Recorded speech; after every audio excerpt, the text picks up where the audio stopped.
Bonjour et bienvenue à vous, CF Spirituel. J'espère que vous avez apprécié les podcasts que vous avez pu entendre au sujet des techniques de pardon. Nous allons maintenant rentrer dans le concret du concret, dans la suite de ce que vous avez pu déjà aborder. Ces étapes sont des étapes pratiques et il en faut aussi dans nos partages pour ce quotidien où peut-être vous avez été aussi victime de situations où la blessure a été tellement profonde que vous avez, oui, accusé réception, mais comment faire pour vous en libérer maintenant? Le pouvoir de ces pratiques est réel. Voici donc les suggestions pour aller avec 2 pas de plus au bout de cette ligne à franchir qui est si compliquée. Oui, savoir pourquoi ça s'est passé et comprendre les émotions qui ont surgi. Ça, c'est le premier point de cohérence.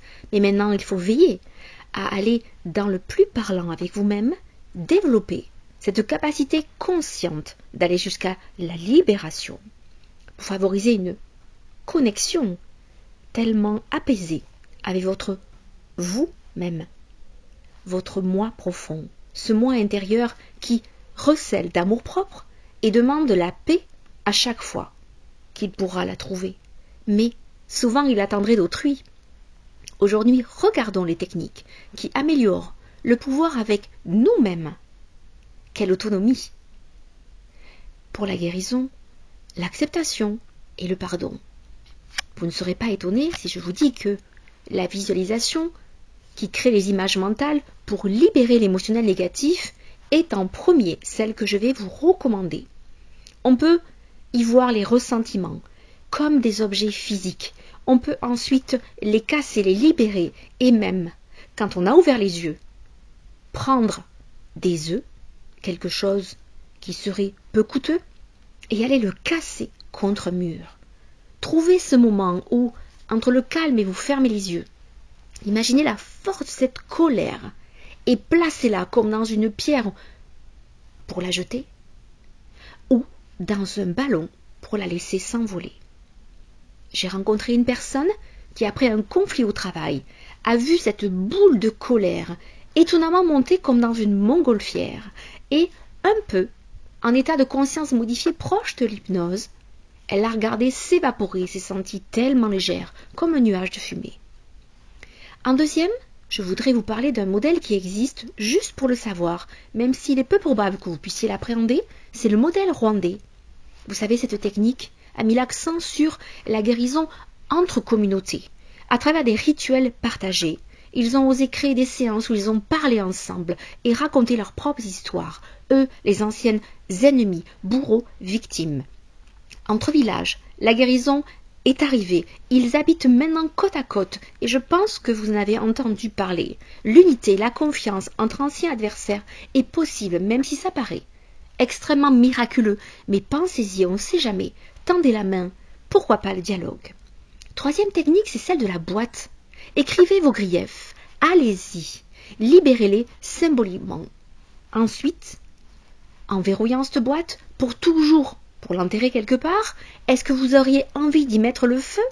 Mais commencez par écrire un tout petit peu, comme une forme de demande de pardon, ou même une fois, libérez le dur qui est en vous pour aller chercher l'autorisation. Après, très sincère, sans jugement, de pouvoir être vous-même, là, sur ce papier, comme si vous voyiez à l'extérieur. Après un conflit familial, par exemple, on peut tout enfermer là pour se retrouver en sérénité parce qu'on ne pourra rien changer. Ces êtres-là auront envie de rester les mêmes. Quatrième possibilité, bien sûr, n'oubliez pas la méditation de pleine conscience car elle vous connecte au moment présent et libère les rancunes. Vous êtes juste là, assis, et vous respirez sans vous juger. Laissez donc tout le reste passer.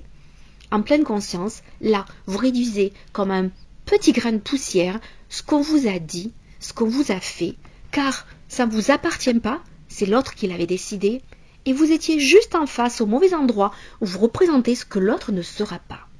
Cinquième méthode, la technique de libération physique. Oui, ne l'oublions jamais. Pratiquer une activité, notamment artistique, permet de libérer complètement cet émotionnel bloqué. Oui, vous pouvez aussi danser, vous pouvez aussi courir, mais la tête et le mental continuent à s'exercer. Si vous peignez, si vous découpez, si vous tricotez, si vous ajustez vos mains au bon rythme qui vous fait du bien, l'art sera le meilleur moyen d'expression émotionnelle. Vous pouvez ainsi, même dans l'amertume, créer quelque chose qui restera et sera positif sous vos yeux. Choisissez votre technique, elle offre un chemin unique, mais elle va vers l'acceptation et le pardon. Elle fournit des exemples concrets à la vie, alors j'espère que vous trouverez celui qui vous correspondra pour le bienfait de votre développement personnel et votre bien-être émotionnel. Pour terminer, Ralph Nader disait « Les braves ne vivront peut-être pas éternellement, mais les craintifs, eux, ne vivront jamais. Alors allez-y, osez. » Merci pour votre écoute. Jusqu'à la prochaine fois. Continuez à nourrir votre moi intérieur et acceptez ce pouvoir transformateur à travers les mots. À bientôt, c'était Eve Spirituelle. Merci beaucoup d'avoir partagé ce moment avec moi. Pour continuer cette aventure dans la spiritualité, rejoignez-moi sur eve-spirituelle.fr afin de découvrir d'autres épisodes de podcast, les articles de mon blog ou réserver une consultation. En attendant, prenez soin de vous et à très bientôt.